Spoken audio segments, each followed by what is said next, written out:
Hi, this is Jaya. In this video, we shall see the summary of Easter 1916 by W.B. Yeats. Come, let's go to the poem. W.B. Yeats was born in Dublin in Ireland, and he won the Nobel Prize for Literature in 1923. And this Easter 1916 is all about a real historical event which was called as the Easter Uprising, and this happened in Dublin, Ireland on Easter Monday, that was on April 24th of 1916. So if you notice, the poem means each stanza will either have 24 lines or 16 lines to symbolize this. And at this time, actually Ireland was under the British rule, and the British had promised the Irish that they will give them freedom in 1914. But the World War I broke out, and the English told the Irish to support them in the World War, and after the World War is over, they will give them freedom. And this was not accepted by a few labor leaders and political revolutionaries, and since they did not want to wait, they occupied the government buildings and factories, and they proclaimed a new independent Irish Republic. When the English came to know this, they brutally put down the uprising, and these leaders were executed by a firing squad. W.B. Yeats had already written a poem about their deaths in 16 Dead Men, and in fact some of these leaders were very good friends of Yeats. And Easter 1916 opens with Yeats remembering these rebels, and he says that before this rising, all these people were just ordinary people who worked in shops and offices. And he remembers a few of them, like one is his childhood friend Constance Marquis, whom he mentions as that woman in the poem, and the other is the Irish language teacher Patrick Pearse, whom he calls as a person who kept a school called St. Edna. And then he mentions the poet Thomas MacDonald as helper and friend to Pearse, and he even mentions his own rival in love, John McBride, as a drunken, vainglorious louter. And in the last stanza, the poet wonders whether this rebellion was really worth it. And he has divided the poem in 4 stanzas, which symbolizes the month of April, which is the 4th month of the year. And the famous lines of this poem is, all changed utterly, a terrible beauty is born. Come, we'll go into the poem and see what he is saying. He begins by saying, I have met them at close of day, coming with vivid faces from counter or desk among grey 18th century houses. So he says, I have met all these rebels every evening, and they will be returning from either their offices or from their shops or wherever they are working. And he says, I have met them among these grey 18th century houses. We should remember that Dublin is known for the 18th century houses. In fact, Yeats himself lived in one such house at 82 Merrion Squares.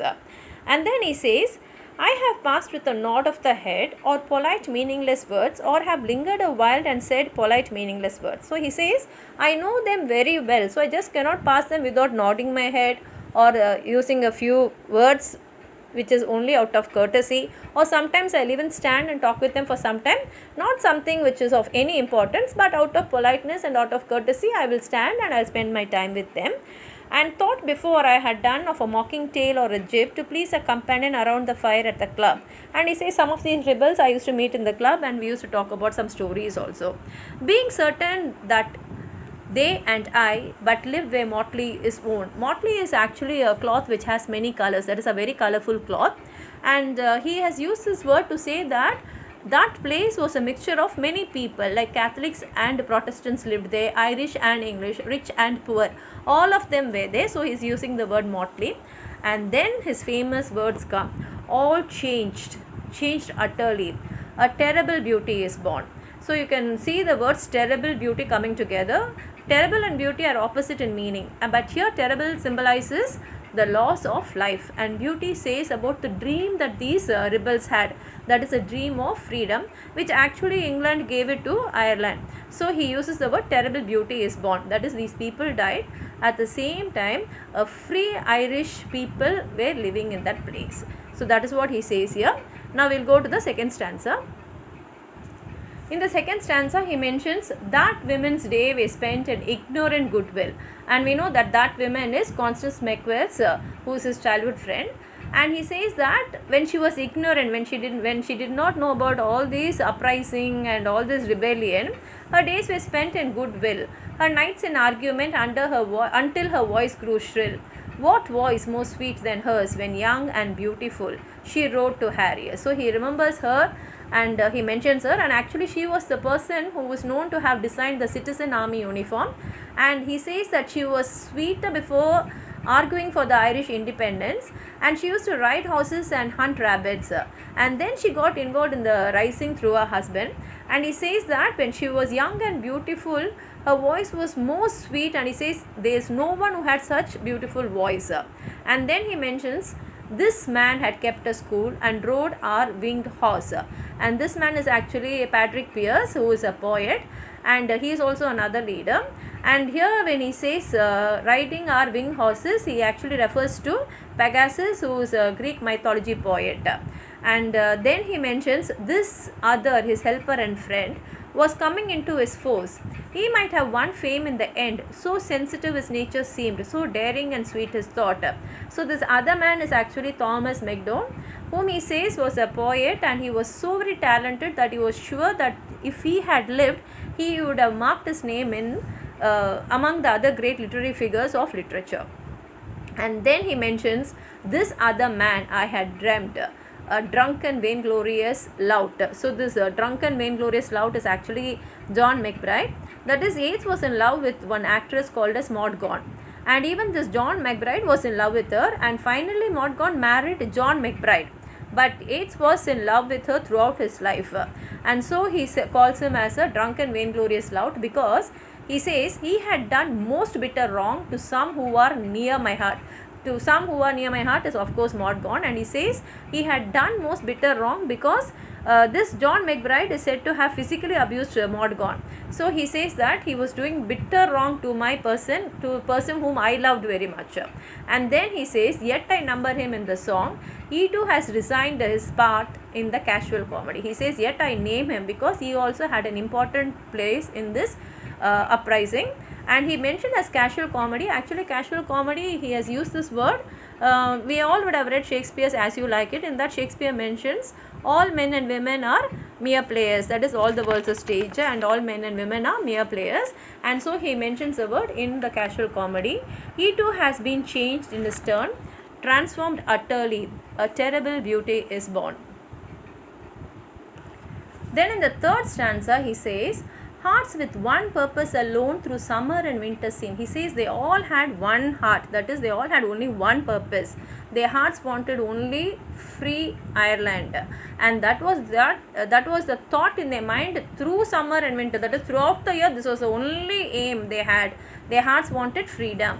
And he says, enchanted to a stone to trouble the living stream. And this uprising was like a stone in a stream. When a stream is running very smoothly and without any hindrance, when a stone is thrown in its way, that stone will hinder the flow of the stream. In the same way, he says that this rebellion was like that. And then he mentions many things which changes in the life. He says that the horse that comes from the road, the rider, the birds that range from cloud to tumbling cloud, minute by minute they change. A shadow of cloud on the stream changes minute by minute. A horse hoof slides on the brim, and a horse plashes within it. The long-legged moor hens dive, and hens to moor cock calls.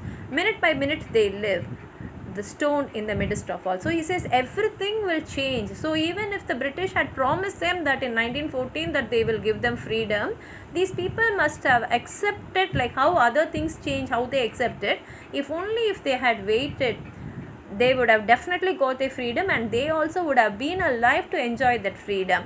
But this rebellion was like the stone in the midst of all. And he says because of this rebellion they lost their lives, and they were not able to enjoy the freedom which they dreamt. Then he goes to stanza 4. Here he says, too long a sacrifice can make a stone of the heart. Oh, when may it suffice? So he says maybe they have sacrificed for a long time, and that is why their hearts have become like a stone. And no one can say that when your heart has become a stone, when it will return to normalcy, no one can say. And he says that is heaven's part. Our part to murmur name upon name. He says, okay, that is up to God. And for our part, because in Irish political ballad tradition, naming the names of the martyrs is important. So he names them. He says, so for my part, I am going to murmur their name. And how he is going to murmur is, he says, as a mother names her child when sleep at last has come. on limbs that had run wild. So he says, just like a mother will call out the name of the child after the child has slept, I am going to name these people. What is it but nightfall? No, not night but death. But he says the only difference is the mother will murmur the name when the child has slept, but now I am going to mention these people's name after they have dead. And then he asks the most important question. He says, was it needless death after all? He says, is it really worth it, the death, sacrificing their life? Is it really worth it? For England may keep faith for all that is done and said. We know they dream enough to know they dreamed and are dead. He says, definitely England will keep her word. She has given the word and she will keep her words. And of course, England gave freedom to Ireland. And he says, at the same time, we know what was the dream of all these people who are dead. They dreamed of it, but they are dead now. And what if excess of love bewildered them till they died? He says, can anyone love something like this to the extent that they are even willing to sacrifice their life? And then he says, I write it out in a verse. So he says, anyway, as per the tradition, I am going to write down their names, and he mentions the names. He says MacDonagh and MacBride and Connolly. Connolly is also another Labour leader, and Pearse. And now when time to be, wherever green is worn, are changed utterly, a terrible beauty is born. And then he says, actually we should know that green is the traditional color associated with Ireland. It is also called as the Emerald Isle, and also the original Irish flag was green in color. And so he says, wherever we see green color, definitely we will remember the sacrifice of the rebels, that is, they sacrificed their life in 1916. So that will come to our memory whenever we see green color. And then he ends with the famous lines, changed utterly, a terrible beauty is born. It's a very beautiful poem. If you have anything more to add on to what I have said, please write it in the comment box. Like the video, share it with your friends. And if you have not subscribed my channel, please subscribe. And while subscribing, don't forget to press the bell button. Only then you will get the notification of all my videos when I post them. Thank you.